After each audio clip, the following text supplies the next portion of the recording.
Vous saviez qu'il y avait eu au Mayen-de-Sion 5 hôtels?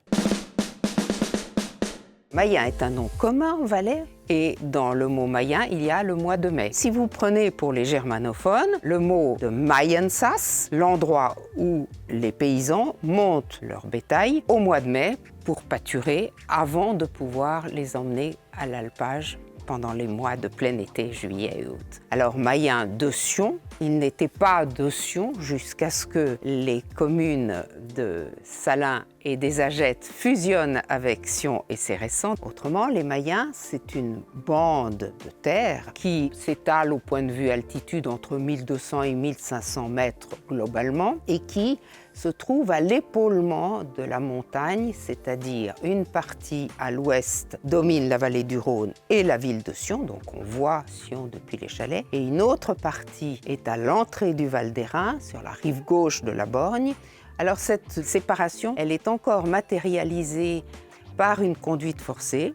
Cette conduite forcée correspond au début de l'exploitation de l'énergie hydroélectrique dans les années 30, à partir des années 30, avec le premier barrage de la Dixence. Le grand axe des Mayens de Sion, c'est le bis de V, le grand bis de V qui existe depuis 1453 et qui prend l'eau à la Prince et qui se décharge à peu près à l'épaulement entre l'ouest et l'est des Mayens, la rentrée dans le Val d'Airain.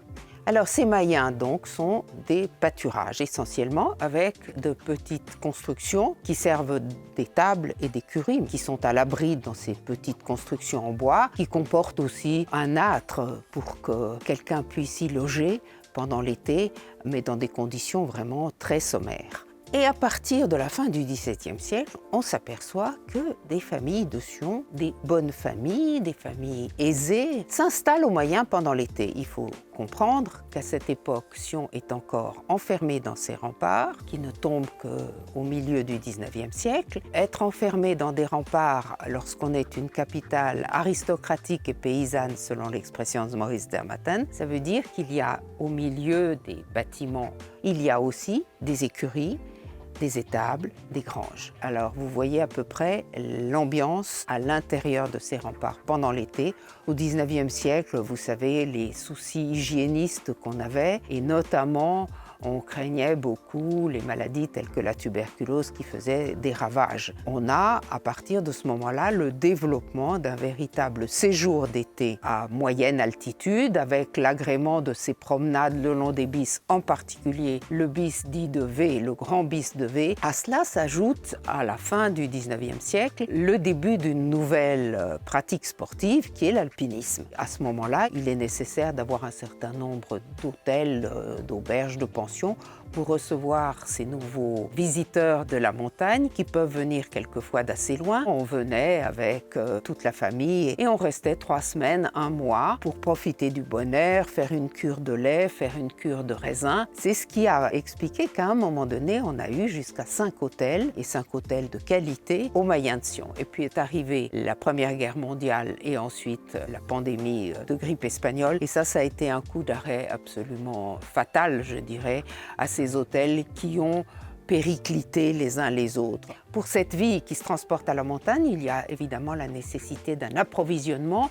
On trouve bien 2 boucheries, un coiffeur, 2 magasins qui vendent des petits objets de première nécessité, quelques fruits supplémentaires, des légumes, du papier à lettres et un kiosque qui faisait office de bibliothèque de prêt pour les gens qui séjournaient à la montagne. Voilà.